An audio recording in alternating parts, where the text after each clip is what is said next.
நமஸ்தே. ஸ்ரீ அம்மா பகவான் சரணம். நான் 2012ஆம் ஆண்டு தர்மாவிற்கு வந்தேன். அதற்கு முன்பு நான் மிகவும் உணர்ச்சிவசப்பட்ட நபராக இருந்தேன். மக்களிடமிருந்து வரும் சிறிதளவு எதிர்பாராத நடத்தை கூட என்னை அவமானப்படுத்தி அழ வைக்கும். யாராவது ஏதாவது தவறு செய்வதாக உணர்ந்தால் உடனடியாக அந்த நபரை சரி செய்ய முயற்சிப்பேன். நான் கையில் உள்ள எந்த வேலையையும் முடிக்கும் வரை மிகவும் பொறுமையற்றி இருப்பேன். தர்மத்தில் நுழைந்த பிறகு நான் ஹோமங்கள் மற்றும் பல்வேறு செயல்முறைகளில் பங்கேற்க ஆரம்பித்தேன். இதன் விளைவாக மெதுவாக நான் எனக்குள் மாற்றத்தை உணர ஆரம்பித்தேன்.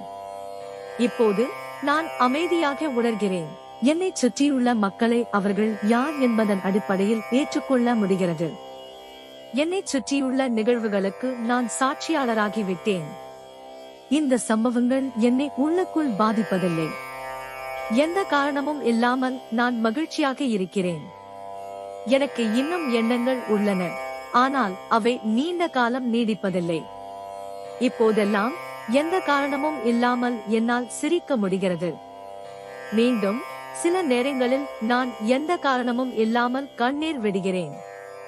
ஆனால் நான் கடந்த காலத்தில் சிக்கிக் கொள்வதில்லை, எதிர்காலத்தை பற்றி கவலைப்படுவதில்லை.